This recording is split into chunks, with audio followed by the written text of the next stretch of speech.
A very big hello to all of you. मैं लेकर आया हूँ आपके सामने unit 2 of food nutrition and hygiene. ये 1000 जो क्वेश्चंस की कड़ी हम चला रहे हैं, मल्टीपल चॉइस क्वेश्चंस की जो हम कड़ी चला रहे हैं, उसका नेक्स्ट वीडियो है, 4th वीडियो है। 3 वीडियो और इसमें पहले बन चुके हैं जिसमें हम लोगों ने 1000 एमसीक्यूज को इस तरह से डिस्कस करने का प्लान किया है कि आपका जो सिलेबस है वो भली भांति कवर हो जाए और आप एग्जाम में मैक्सिमम मार्क्स स्कोर कर पाएँ। ये जो भी मैं बनाता हूँ ये पीडीएफ में आपके लिए अवेलेबल रहता है, जो कि मैं ऐप के थ्रू और आपके व्हाट्सएप ग्रुप्स पे भी शेयर कर देता हूँ। एक टेलीग्राम चैनल भी बना लिया है, उसका लिंक भी डाल दूंगा, वहाँ से आप लोग चैनल ज्वाइन कर लोगे तो। और यूनिवर्सिटीज़ के जो पेपर्स हैं ना वो भी मैं अरेंज कर रहा हूँ आप लोगों के लिए, जिससे आपको अच्छी खासी प्रिपरेशन मिल पाए और फिर सब्सिक्वेंटली जो नेक्स्ट सेमेस्टर में भी हम पढ़ाई करेंगे या आपके बाद जो और लोग आएंगे उनको भी उससे मदद मिलेगी। तो आज की वीडियो को शुरू करते हैं। दिस इज अबाउट यूनिट 2 और यूनिट 2 जो है वो है माइक्रो एंड मैक्रो न्यूट्रिएंट्स के बारे में। अब देखो ये जो वीडियो है, ये जो पार्ट है, ये केवल 2 वीडियो में हम लोग आराम से खत्म कर लेंगे। ये माइक्रो मैक्रो न्यूट्रिएंट्स का मोटा मोटा जो इनिशियल पार्ट था ना, वो लोग हम एक्चुअली बहुत सारे क्वेश्चंस में पहले भी डिस्कस कर चुके हैं, लेकिन क्योंकि यूनिट 2 है, इसी के बारे में है, तो थोड़ा सा हम इसको पढ़ते चलते हैं। देखो न्यूट्रिएंट्स मतलब पोषक तत्व, ये होते हैं 2 प्रकार के, एक होता है माइक्रोन्यूट्रिएंट, एक होता है मैक्रोन्यूट्रिएंट। माइक्रो मतलब सूक्ष्म, छोटे, मैक्रो मतलब जिनकी मात्रा हमें ज्यादा चाहिए अपने शरीर के अंदर। तो जरा हम पढ़ना शुरू करते हैं। देखो यहां से, the nutrients that provide calories or energy and are required in large amounts are known as। तो सिंपल सी बात है, कह रहा है ऐसे पोषक तत्व जो कि हमें बड़ी मात्रा में जरूरत होती है, जो हमारे शरीर को एनर्जी, शक्ति प्रदान करते हैं, हमारे शरीर को कैलोरीज प्रदान करते हैं, वो कौन से न्यूट्रिएंट्स होते हैं, कौन से पोषक तत्व होते हैं? मैक्रो न्यूट्रिएंट्स होते हैं। यहां सेकंड क्वेश्चन के नीचे जरा पढ़ लीजिएगा, माइक्रोन्यूट्रिएंट्स जो हैं needed by body in small amounts, जैसे विटामिन, मिनरल और वाटर या वाटर सॉल्यूबल्स जो होते हैं, वो सब जो हैं हमारे क्या हैं? सूक्ष्म न्यूट्रिएंट्स यानी सूक्ष्म पोषक तत्व हैं। वहीं मैक्रोन्यूट्रिएंट्स कार्बोहाइड्रेट्स, प्रोटीन और फैट। क्लियर कट इसका बाइफर्गेशन है, आप लोग को अच्छे से याद कर लेना है कि माइक्रो में क्या आता है, मैक्रो में क्या आता है, जिससे कि जब क्वेश्चन नंबर 2 जैसा सवाल आए, आइडेंटिफाई माइक्रो न्यूट्रिएंट्स, इनमें से छोटे वाले न्यूट्रिएंट्स जो कम मात्रा में जरूरत होते हैं वो जरा ढूंढिए। तो इसका सही आंसर क्या है? देखो, विटामिन एंड मिनरल्स, ये ए राइट आंसर। ये विटामिन एंड मिनरल जो है वो माइक्रोन्यूट्रिएंट है। प्रोटीन एंड फैट, देखो ये एक माइक्रोन्यूट्रिएंट है, ये लिखा हुआ है, ठीक है। तो कार्बोहाइड्रेट जो है वो भी एक मैक्रोन्यूट्रिएंट आ जाता है हमारा। और इस तरीके से आपको ये जो ब्रैकेट में नीचे लिखा है ना, अच्छे से याद कर लो, स्क्रीनशॉट ले लो, पीडीएफ में से पढ़ लो, कैसे भी। मैक्रो क्या होता है? माइक्रो जो कम मात्रा में चाहिए, मैक्रो ज्यादा मात्रा में चाहिए। मैक्रो वो है जो हमारे शरीर को एनर्जी प्रोवाइड करता है। माइक्रो कौन कौन से हैं? ये लिखे हुए हैं। मैक्रो कौन कौन से हैं? ये लिखे हुए हैं। याद कर लेंगे, कोई प्रॉब्लम वाली बात नहीं। इसके ऊपर सवाल पक्का आएगा ही आएगा भाई, इस यूनिट में से और क्या आएगा, ये तो पूछेगा ही पूछेगा आपसे। The supplying requisite materials to human body for functioning is known as, कह रहे हैं इंसान के शरीर को जरूरी पोषक तत्वों को पहुंचाने को क्या कहते हैं? भाई इसको कहते हैं न्यूट्रिशन, पोषण कहते हैं। मैल न्यूट्रिशन का मतलब ये हुआ कि इंसान के शरीर को जरूरी पोषक तत्व नहीं मिल रहे हैं। मैल न्यूट्रिशन मतलब कुपोषण। कुपोषण कब होगा? जब जरूरी पोषक तत्व नहीं मिल रहे होंगे। एपेटाइट का मतलब होता है भूख। पिछली वाली यूनिट में पढ़ा था हमने, पिछली वीडियो में, वीडियो नंबर 3 में, कि इंसान की खाने की क्षमता को क्या कहते हैं? एपेटाइट कहते हैं। स्टारवेशन बिल्कुल बेकार, कोई मतलब नहीं है, ये चीज पढ़ लो। बॉडी को यानी शरीर को जरूरी मात्रा में जरूरी चीजें पहुंचाने की प्रक्रिया या चीज को क्या कहते हैं? न्यूट्रिशन यानी कि पोषण हम लोग कहते हैं। थोड़ा सा आगे चलते हैं जरा। Carbohydrates are organic compounds. Carbohydrate जो होते हैं हमारे, वो ऑर्गेनिक कंपाउंड्स होते हैं। सत्य है या असत्य है? मैंने थोड़ा सा जूम भी कर दिया, शायद अब आप लोग को बेहतर दिख पा रहा होगा। इसको और जूम कर लेते हैं हम लोग, व्यूज का चेंज करके, मेरे ख्याल से वेब लेआउट में अच्छा रहेगा। हाँ, ये देखो और अच्छा हो गया। कार्बोहाइड्रेट्स जो हैं वो ऑर्गेनिक कंपाउंड्स हैं। सत्य है कि असत्य है? बिल्कुल सत्य है। कार्बोहाइड्रेट्स जो हैं वो एनर्जी गिविंग फूड्स हैं, शक्ति प्रदाता खाना है। ये ऑर्गेनिक कंपाउंड बिल्कुल होते हैं, सत्य है। इसका एक फॉर्मूला होता है बच्चों, देखो ये आप सब लोग एब्सोल्युटली याद कर लो, CnH2ON, ये आपके क्वेश्चन पेपर में आने जा रहा है, आएगा ही आएगा। ग्लूकोज का बताया था मैंने आपको, वो भी आपको याद रखना है, आने के हाई चांसेस हैं। तो CnH2n जो है कार्बोहाइड्रेट्स का केमिकल फॉर्मूला है, जनरल फॉर्मूला है। कार्बोहाइड्रेट्स जो होते हैं उसमें कार्बन होता है, देखो ये रहा C, हाइड्रोजन होता है, देखो ये रहा H, और ऑक्सीजन होता है, 2 oxygen, double 2 molecules of oxygen होते हैं। तो भाई कार्बोहाइड्रेट के अंदर क्या क्या होता है, अगर आपसे सवाल कर लिया जाए, ऑप्शन दिया जाए, A carbon, B hydrogen, C oxygen, D all of the above, तो आपका सही जवाब होगा all of the above. Carbohydrates में कार्बन भी होते हैं, हाइड्रोजन भी होता है, ऑक्सीजन भी होता है। और अगर आपसे सवाल किया जाए कि इस धरती पर सबसे ज्यादा प्रचुर मात्रा में उपलब्ध न्यूट्रिएंट्स कौन सा है, तो भाई कार्बोहाइड्रेट है। ध्यान रखना, carbohydrates are the most abundant on the earth. ये 3 चीजें देखो एक सवाल के अंदर से हमको मिली हैं। ऑर्गेनिक कंपाउंड होते हैं, बिल्कुल ट्रू है, और बाकी इसका फॉर्मूला वगैरह इसको हमने नीचे पढ़ लिया, प्लीज याद कर लेना, जरूरी। ऑफ कोर्स जो सवाल मैं लिमिटेड करके ला रहा हूं आपके सामने, तो जरूरी तो वो खैर है ही। Which of the following is the primary source of energy, मैंने आपको अभी ऊपर बताया कि कार्बोहाइड्रेट जो है ना वो शरीर के शक्ति प्रदाता हैं, एनर्जी गिविंग फूड है, एनर्जी गिविंग कंपोनेंट है। तो कौन सा भी, कार्बोहाइड्रेट्स। कार्बोहाइड्रेट जो होते हैं वो हमारे शरीर को क्या देते हैं, शक्ति देते हैं। सभी चीजों का अलग अलग रोल है, जैसे प्रोटीन होता है, ये बॉडी बिल्डिंग फूड है, इससे हमारी शरीर की बॉडी बिल्डिंग है। बॉडी बिल्डिंग करते हैं तो वैसे भी कहते हैं ना प्रोटीन खाओ, प्रोटीन शेक पियो, ये सब चीजें करते हैं। बॉडी बिल्डिंग क्या है, प्रोटीन से है। एनर्जी किससे मिलती है, हमारे शरीर को जब ताकत चाहिए होती है तो कार्बोहाइड्रेट्स को हमारा शरीर कंज्यूम करता है। कार्बोहाइड्रेट जो है हमारे शरीर में स्टार्च, शुगर और सेलुलोज 3 तरीके से उपलब्ध होते हैं। ब्रेड हो गया, आलू हो गया, राइस हो गया, सीरियल्स हो गया, और कई सारे फूड हो सकते हैं, जिसकी एक लास्ट वीडियो में बनाऊंगा आप लोग के एग्जाम से जस्ट पहले, कुछ दिन पहले। लास्ट वीडियो में क्या होगा कि भाई किससे क्या क्या मिलता है ज्यादा मात्रा में। तो भाई स्टार्च, शुगर और सेलुलोज ये 3 चीजें हैं जिनमें कार्बोहाइड्रेट के अंदर जो प्रेजेंट होती है हमारे को मिलती हैं। स्टार्च क्या है, स्टार्च वो हिस्सा है जो कि सेलुलोज जो है वो हिस्सा है जो कि हमारा शरीर डाइजेस्ट यानी पचा नहीं पाता है। अरे नेक्स्ट सवाल इसी के ऊपर है, विच of the following is the indigestible part of diet, हम जो खाते हैं उसका अपाच्य हिस्सा कौन सा है, सेलुलोज। अब ये सेलुलोज हमारा शरीर पचाता नहीं है, वो बचा कुचा हिस्सा जो होता है वो होता है। बेसिक फूड किसको कहते हैं, ग्लूकोज को कहते हैं। मैंने पीछे आपको पिछले वीडियो में बताया शुगर, फ्रुक्टोस, माल्टोस, ये सब चीज बताई हैं, जरा पिछले वीडियो में जाके देखिएगा, और नहीं तो पीडीएफ में से देख लीजिएगा।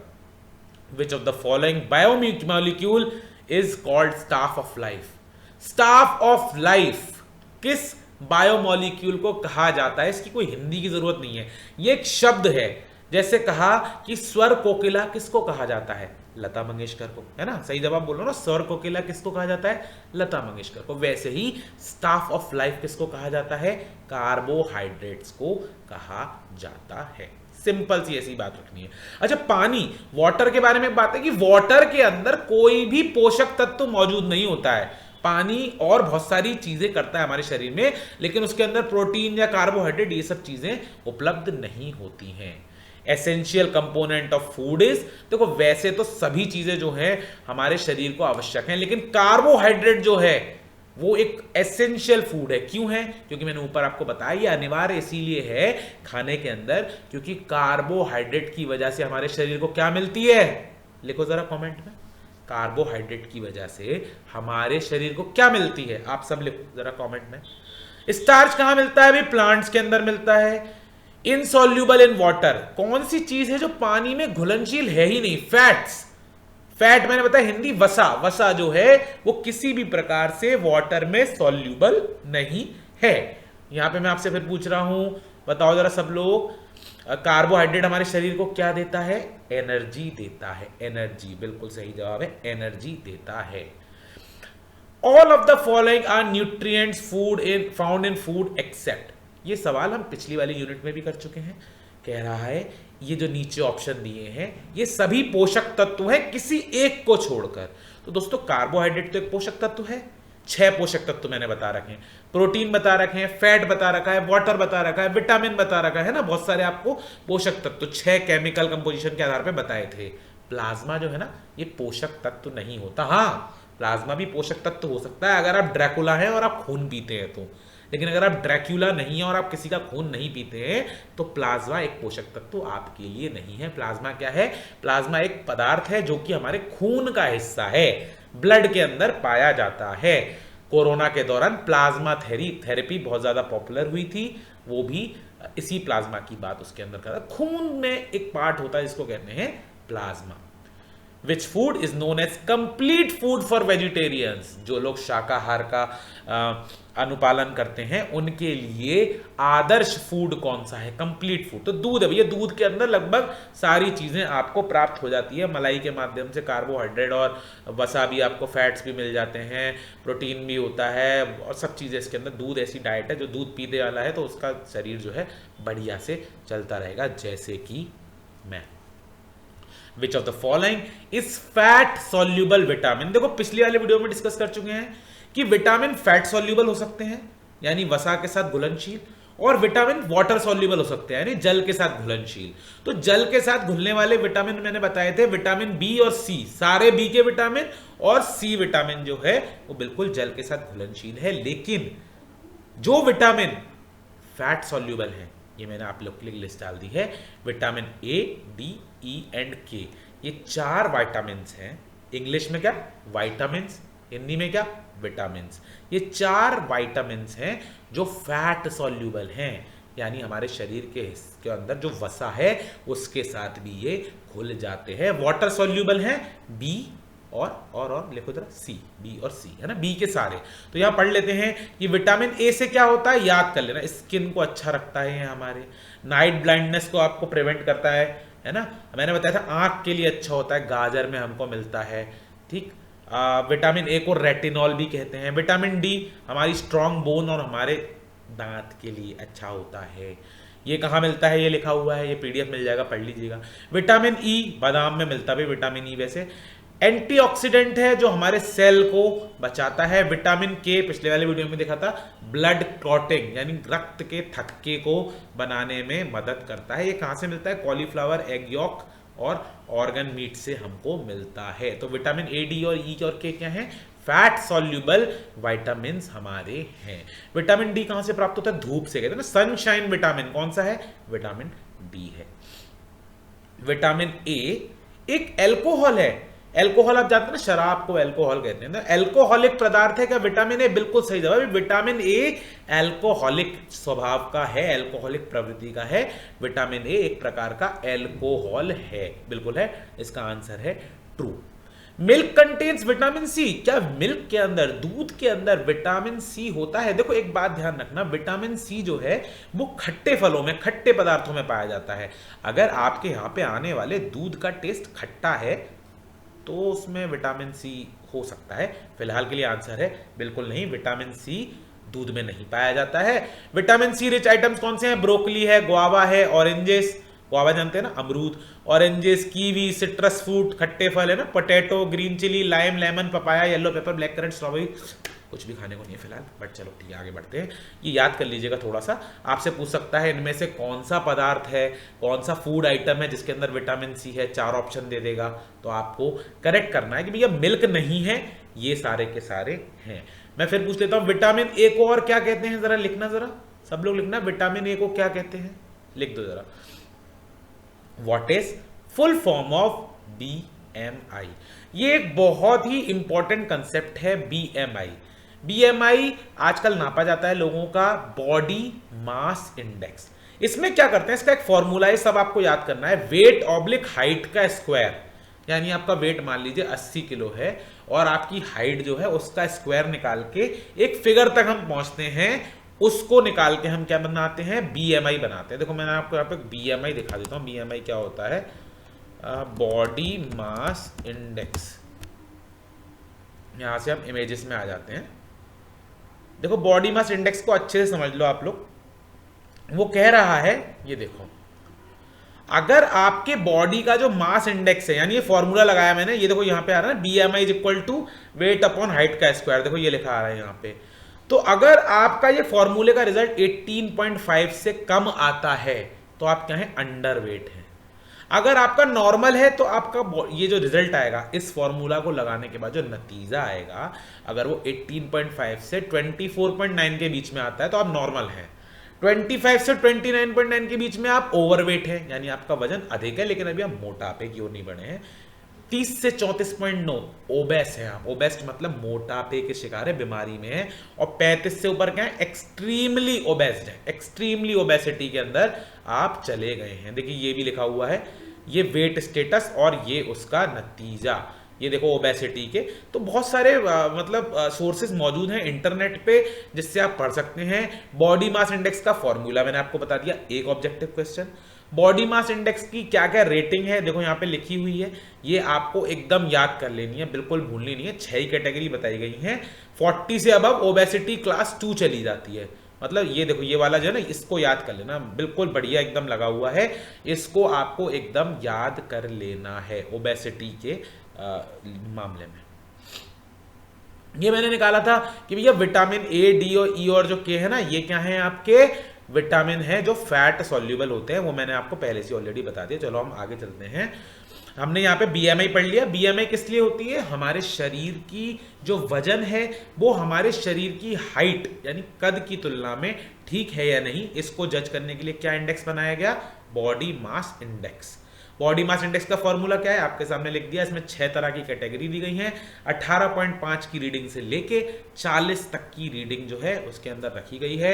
उसके अंदर underweight, ideal weight, overweight, obese, obese category second, इस तरीके से हम लोगों ने रखा है, तो वो आपको ढंग से याद कर लेना है। विच of the following food components is required for the growth and maintenance of human body.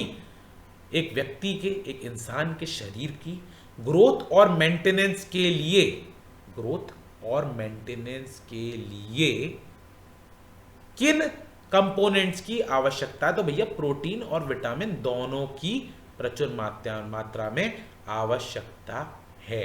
ठीक है, इस बात को ध्यान रखेंगे। यहाँ क्या है कि हमारे बॉडी को प्रचुर मात्रा में आवश्यकता है, किसकी, प्रोटीन्स की भी और कार्बोहाइड्रेट्स की भी।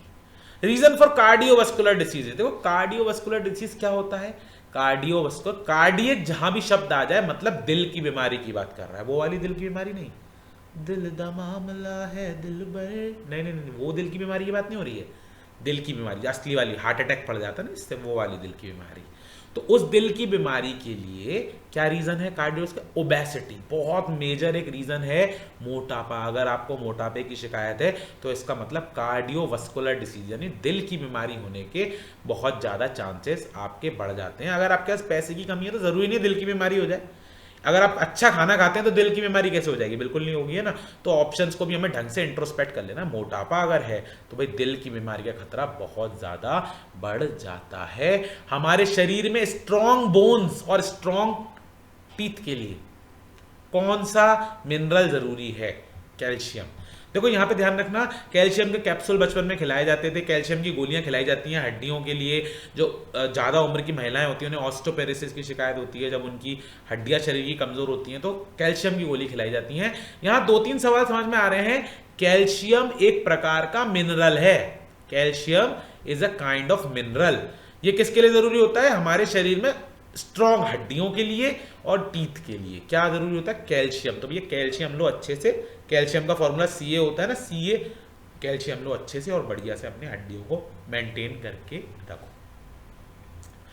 विच of the following food components is rich in fat, भैया सीधी सी बात है, फैट वसा कहाँ मिलेगा। तो भैया हम कहते हैं ना, अरे यार वो तो मक्खन पेलता है खूब, कुलचे बनवाता है मक्खन में, बर्गर बनवाता है मक्खन में, हर चीज़ में मक्खन डलवाता है, दाल में मक्खन, अंडे में मक्खन, इसलिए मोटा हो गया है। तो भी सीधी बात है, फैट कैसे बढ़ेगा, बटर ज़्यादा खाओगे तो फैट बढ़ेगा। बटर जो है, ऐसा नहीं है, इन सब में भी फैट होता है, लेकिन बटर जो है वो तो प्योर फैट है एकदम, उसके अंदर भरपूर मात्रा के अंदर आपको फैट मिलता है।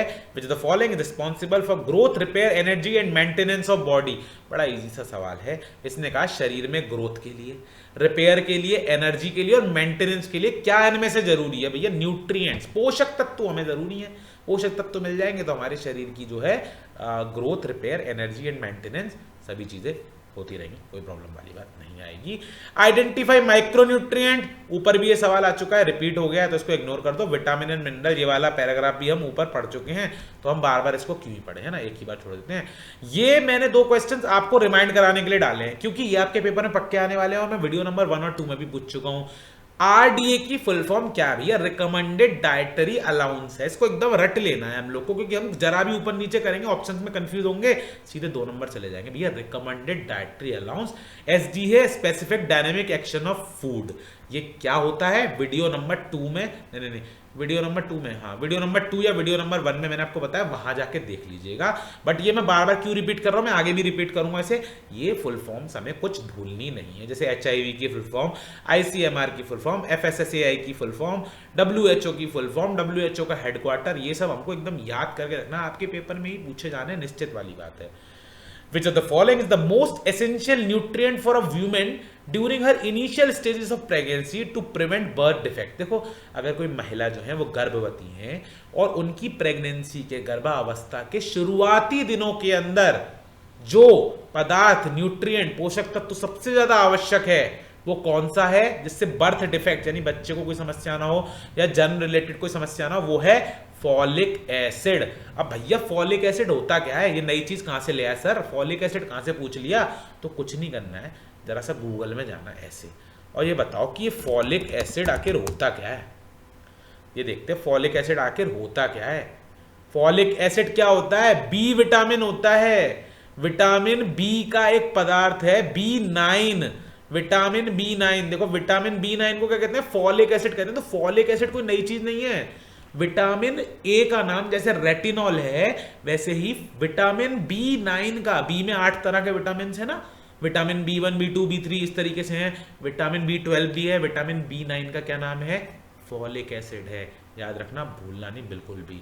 ये किस लिए जरूरी होता है? बहुत अच्छा होता है गर्भावस्था वाली महिलाओं हेतु। Which of the following vitamin is also known as cobalamin. देखो फिर आ गया, B9 हमने पढ़ लिया फॉलिक एसिड है, B12 क्या है? ये है भैया कोबलामिन है, कोबलामिन। कोबलामिन किसे कहते हैं? B12, vitamin B12। वैसे विटामिन ए को क्या कहते हैं? रेटिनॉल कहते हैं। वैसे हमें सबके नाम याद कर लेने हैं। वैसे जहां तक मुझको ध्यान आ रहा है, मैंने देखो यहाँ कंपाइल किया है, ये रहा देखो। B1 को थियामाइन कहते हैं, B2 को रेबोफ्लेविन कहते हैं, B3 को नियासिन कहते हैं, B5 को पैंथोथेनिक एसिड कहते हैं, B7 को बायोटिन, बड़ा इंपॉर्टेंट शब्द है, बायोटिन कहते हैं, विटामिन सी को कहते हैं एस्कॉर्बिक एसिड कहते हैं। तो इस तरीके से आपको याद करते रहना है। आगे चलते हैं। What quantity of major minerals is required by body per day? देखो मिनरल्स जो है हमारी बॉडी में, मिनरल्स की हिंदी क्या थी? खनिज पदार्थ। यानी हम एक एक करके पढ़ रहे हैं। देखो माइक्रोन्यूट्रिएंट में ना हमने क्या पढ़ लिया? प्रोटीन पढ़ लिया, कार्बोहाइड्रेट पढ़ लिया। अभी हम ऊपर क्या पढ़ रहे थे? विटामिन के बारे में पढ़ रहे थे ना, विटामिन ए वगैरह आ रहा था। अब हम क्या पढ़ रहे हैं? मिनरल्स के बारे में, खनिज पदार्थ के सवाल। तो खनिज पदार्थ हमारे शरीर में, जैसे कैल्शियम भी एक खनिज पदार्थ है, मैंने आपको बताया अभी। तो खनिज पदार्थ क्या होता है? हमारे शरीर में 2 तरह के होते हैं, एक होते हैं मेजर और एक होते हैं माइनर। इसके अंदर भी वही वाली चीज ले लो भैया, खनिज पदार्थ होते हैं मेजर लिखा है, और ट्रेस मिनरल्स जो थोड़ी मात्रा में जरूरी होते हैं। तो भैया जो मेजर मिनरल्स है ना, ये याद कर लेना, हमारी बॉडी को मेजर मिनरल 100 mg प्रतिदिन से ज्यादा चाहिए होते हैं, और ट्रेस मिनरल हमारी बॉडी को 100 mg प्रतिदिन से कम चाहिए होते हैं। ये देखो 2, 28 नंबर 29 नंबर सवाल को अच्छे से याद रख लो। कैल्शियम होता है, फास्फोरस होता है, सोडियम, पोटेशियम, क्लोराइड, मैग्नीशियम, ये सब मेजर मिनरल्स हैं।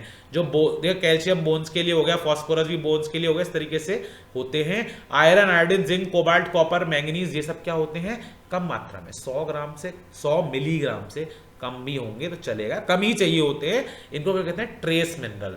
तो अगर आपके पेपर में सवाल आ जाए, which of the following are the categories of minerals, खनिज पदार्थों की इनमें से कौन सी कैटेगरी है? ऑप्शन दे दें, मेजर मिनरल और ट्रेस मिनरल। ये दोनों हैं, बोथ ए एंड बी, याद रखना। मेजर मिनरल क्या है? जो 100 ग्राम से ज्यादा चाहिए होते हैं। माइनर मिनरल्स, ट्रेस मिनरल्स क्या है? 100 ग्राम से कम, mg, ग्राम नहीं, मिलीग्राम से कम चाहिए होते हैं। कौन कौन से हैं मैंने यहाँ कंपाइल कर दिया है। बेटा आप लोग का एग्जाम है, याद तो आपको ही करना पड़ेगा, मैं तो बस लिख के दे सकता हूं। आज का आखिरी सवाल कर देते हैं। The dietary consumption of calcium in adults is, एक किसी व्यक्ति को, एडल्ट है जो कि, उसे कितना कैल्शियम चाहिए होता है? तो इसका आंसर है 40 मिलीग्राम प्रति DL। अब देखो फिर से हम गूगल बाबा के पास जाते हैं, है ना, यहां पे करते हैं what do you mean by DL। ये हाँ mg/dl, इसको ऐसे करके मिलीग्राम्स पर डेसीलीटर, ये डेसीलीटर की बात कर रहा है, डेसीलीटर। तो ये मतलब जैसे कि ना पर किलोग्राम पर मिलीग्राम, तो कह रहा है कि हर एक डेसीलीटर पे 40 मिलीग्राम हमको चाहिए होते हैं, ये वाली बात कह रहा है डेसीलीटर पे। डेसीलीटर बहुत ही छोटी उसकी एक यार्डस्टिक हो गई, एक यूनिट हो गई। तो भी इसको रट्टा मान लेना एकदम। Dietary consumption of calcium, adults को कितना कैल्शियम चाहिए होता है? 40 मिलीग्राम पर डेसीलीटर, यानी हर एक डेसीलीटर की इनटेक पे उस व्यक्ति को 40 मिलीग्राम कैल्शियम चाहिए होता है। इसी के साथ आज के वीडियो को जो है हम समाप्त कर देते हैं। 30 नंबर क्वेश्चन से आगे कल चलेंगे। कल थोड़ा लंबा वीडियो बना के पूरे के पूरे को खत्म करने की कोशिश करेंगे, नहीं होगा तो एक तीसरा वीडियो बना लेंगे, कोई प्रॉब्लम बात नहीं है। फिर यूनिट 3, यूनिट 4 और हम लोग 3-4 वीडियोस के साथ, 5 वीडियो के साथ पूरा समाप्त कर देंगे। ऐप के ऊपर मैं आप लोगों को शेयर करता ही जा रहा हूँ, क्या चीज़? PDF और प्लस टेलीग्राम ग्रुप। आप लोग ठीक समझो तो ज्वाइन कर लेना। और अगर आप लोगों को ठीक लगे तो प्लीज़ कमेंट बॉक्स में लिख दीजिए। मैं सोच रहा हूँ कि एग्जाम से पहले आप लोग का टेस्ट ले लूँ, तो टेस्ट से आपकी एक प्रैक्टिस हो जाएगी। ऑनलाइन टेस्ट लेंगे, आपको मार्क्स वगैरह भी दूंगा अगर आपको ठीक लगे तो। Until we meet next time, I wish you all the best for your examinations. Take care, bye bye.